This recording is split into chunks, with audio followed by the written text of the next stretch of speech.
നമ്മളിനി പോകുന്ന റിപ്പോർട്ടറിന്റെ മറ്റൊരു ബ്രേക്കിംഗ് വാർത്തയിലേക്കാണ്. താനൂർ ബോട്ടപകടത്തെക്കുറിച്ചുള്ള അപ്ഡേറ്റ് വാർത്തകൾ റിപ്പോർട്ടർ നൽകുന്നുണ്ടായിരുന്നു. ഇപ്പോഴിതാ ജുഡീഷ്യൽ അന്വേഷണ റിപ്പോർട്ട് കാത്ത് കഴിയുകയാണ് ഇരകളുടെ കുടുംബങ്ങൾ. ദുരന്തത്തെക്കുറിച്ച് അന്വേഷിക്കുന്ന justice V K Mohanan commission report എന്തുകൊണ്ട് പ്രസിദ്ധീകരിക്കുന്നില്ലെന്നതാണ് ഈ കുടുംബങ്ങളുടെ ചോദ്യം. 2025 ഡിസംബറിൽ കമ്മീഷൻ മുഖ്യമന്ത്രിക്ക് മുൻപിൽ റിപ്പോർട്ടിന്റെ ആദ്യ ഭാഗം സമർപ്പിച്ചെങ്കിലും ഇതുവരെ പുറത്തുവിട്ടിട്ടില്ല. സർക്കാർ അടിയന്തരമായി റിപ്പോർട്ട് പ്രസിദ്ധീകരിച്ച് ഇരകൾക്ക് നീതി ഉറപ്പാക്കണമെന്ന് കുടുംബങ്ങൾക്ക് വേണ്ടി ജുഡീഷ്യൽ കമ്മീഷൻ മുമ്പാകെ ഹാജരായ അഡ്വക്കേറ്റ് റഹൂഫ് ആവശ്യപ്പെട്ടു. 2025 ഡിസംബർ മാസത്തിലാണ് ബഹുമാനപ്പെട്ട കമ്മീഷൻ ബഹുമാനപ്പെട്ട കേരള മുഖ്യമന്ത്രിക്ക് മുൻപാകെ സബ്മിറ്റ് ചെയ്തതായിട്ട് ഞാൻ മനസ്സിലാക്കുന്നത്. സാധാരണഗതിക്ക് അങ്ങനെ ഒരു റിപ്പോർട്ട് സബ്മിറ്റ് ചെയ്ത് കഴിഞ്ഞാൽ ഇമ്മീഡിയറ്റ് ആയിട്ട് നടക്കുന്ന അസംബ്ലി സെഷൻ മുൻപാകെ അത് വെക്കണമെന്നാണ് ഞാൻ മനസ്സിലാക്കിയിടത്തോളം. 2 തവണ കേരളത്തിലെ നിയമസഭാ സമ്മേളനം ചേർന്നെങ്കിലും അൺഫോർച്ചുനേറ്റ്ലി ആ റിപ്പോർട്ട് പുറത്തു വിട്ടതായിട്ട് കാണുന്നില്ല. അപ്പോ കേരളത്തിലെ ഗവൺമെന്റ് കൃത്യമായിട്ട് ഈ റിപ്പോർട്ട് അടിയന്തരമായി പ്രസിദ്ധീകരിച്ച് ഇതിന്റെ ഇരകൾക്ക് നീതി ലഭ്യമാക്കാനും അതുപോലെ തന്നെ ഇതിന്റെ ഉത്തരവാദികളായിട്ടുള്ള ഉദ്യോഗസ്ഥന്മാർ വന്നിട്ടുള്ള തെളിവുകളുടെ അടിസ്ഥാനത്തിൽ ആരൊക്കെയോ ചേർന്ന് ആർക്കൊക്കെയോ വേണ്ടി ഇത് അട്ടിമറിച്ചു എന്നത് വളരെ കൃത്യമായിട്ട് ബഹുമാനപ്പെട്ട കമ്മീഷൻ മുമ്പാകെ വന്നിട്ടുള്ളതാണ്.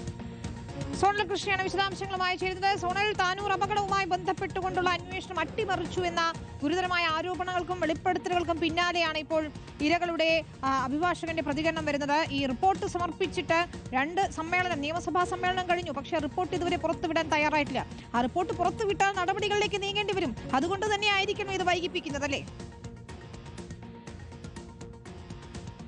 തീർച്ചയായിട്ടും ആ കുടുംബങ്ങളെ സംബന്ധിച്ച് ഏറ്റവും പ്രധാനപ്പെട്ട കാര്യമാണത്. കാരണം ഈ റിപ്പോർട്ട് പ്രസിദ്ധീകരിക്കുന്നത് കാത്താണ് ആ കുടുംബങ്ങളൊക്കെ തന്നെ ഉള്ളത് എന്നുള്ളതാണ്. 22 പേർ മരിച്ച സംഭവമാണ്. അതിന് പുറമെ 14ഓളം പേര് ആ അപകടത്തിൽ നിന്ന് പരിക്കുകളോടെ രക്ഷപ്പെട്ടവരുണ്ട്.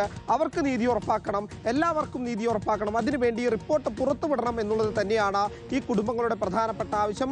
തൊട്ടു മുൻപ് ആ അഡ്വക്കേറ്റ് പ്രതികരിച്ചതുപോലെ തന്നെ പ്രധാനമായിട്ട് ആ കുടുംബങ്ങൾക്ക് നീതി ഉറപ്പാക്കാൻ വേണ്ടി ഒരു സമീപനവും സർക്കാരിൻ്റെ ഭാഗത്ത് നിന്ന് ഉണ്ടായിട്ടില്ല. 2025 ഡിസംബർ മാസത്തിൽ മുഖ്യമന്ത്രിക്ക് മുന്നാകെ ഈ റിപ്പോർട്ട് കമ്മീഷൻ വെച്ചതാണ്. പക്ഷേ അത് പുറത്തുവിടാൻ സർക്കാർ ഒരു കാരണവശാലും തയ്യാറാകുന്നില്ല. ഒരുപാട് ഉദ്യോഗസ്ഥർ ഇതിന്മേൽ പ്രതിയാകേണ്ടതുണ്ട്, അവർക്കൊക്കെ ശിക്ഷ ലഭിക്കേണ്ടതുണ്ട്. കഴിഞ്ഞ ദിവസം നമ്മൾ ഇതുമായി ബന്ധപ്പെട്ട വാർത്തകളൊക്കെ പുറത്തുവിട്ടതാണ്, ശിക്ഷാ നടപടികളൊക്കെ പുറത്തുവിട്ടതാണ്. ആ കുടുംബങ്ങളുടെ അവസ്ഥ വളരെ ദയനീയമാണ് എന്നുള്ളതാണ് ഏറ്റവും പ്രധാനപ്പെട്ട കാര്യം. കാരണം ചികിത്സയ്ക്ക് വേണ്ടി ഏകദേശം 2000 രൂപയൊക്കെ ഒരു ദിവസം ചെലവാക്കേണ്ട സ്ഥിതി ഇപ്പോഴും ധനസഹായം ഒന്നും തന്നെ തങ്ങൾക്ക് ലഭിക്കുന്നില്ല എന്ന് പറയുന്ന കുടുംബങ്ങളുണ്ട്. അവർക്കൊക്കെ നീതി ഉറപ്പാക്കേണ്ടതുണ്ട്. കാരണം അത്തരത്തിൽ ഗൗരവമേറിയ ഒരു വിഷയത്തിൽ എന്തുകൊണ്ട് ഈ റിപ്പോർട്ട് സർക്കാർ പുറത്തുവിടുന്നില്ല എന്നുള്ളത് ഒരു ചോദ്യമാണ്. എന്തായാലും ആ ഇരകൾക്ക് നീതി ഉറപ്പാക്കാൻ വേണ്ടി ഏതറ്റവും പോകാനാണ് ഇവരുടെ തീരുമാനം, കുടുംബങ്ങളുടെ തീരുമാനം. എന്തായാലും വലിയ പ്രതിഷേധങ്ങൾക്കൊക്കെ കാര്യങ്ങൾ ചെന്നെത്തുന്നുണ്ട്. ഇനിയും ഇത് റിപ്പോർട്ട് പുറത്തുവിട്ടിട്ടില്ലെങ്കിൽ വലിയ പ്രതിഷേധങ്ങളുമായി രംഗത്തെത്താൻ തന്നെയാണ് ഈ കുടുംബങ്ങളുടെ ഒരു തീരുമാനം എന്നുകൂടി വിശദാംശങ്ങൾ നൽകിയത്. എന്തുകൊണ്ട് ആ റിപ്പോർട്ട് പുറത്തുവിടുന്നില്ല? അത് തന്നെയാണ് ചോദ്യം. റിപ്പോർട്ട് സമർപ്പിച്ചത് 2 നിയമസഭാ സമ്മേളനം പിന്നിട്ടിരിക്കുന്നു. ആരൊക്കെയോ ചേർന്ന് ഈ അന്വേഷണം അട്ടിമറിച്ചിട്ടുണ്ട് എന്നത് തന്നെയാണ് ആ ഇരകളുടെ കുടുംബങ്ങൾ സ്വാഭാവികമായും സംശയിക്കുന്നത്. ആ സംശയം ശരിവെക്കുന്നത് തന്നെയാണ് ഈ നീക്കങ്ങളൊക്കെ തന്നെയും. സോണലാണ് തിരൂരിൽ നിന്ന് വിശദാംശങ്ങൾ നൽകിയത്.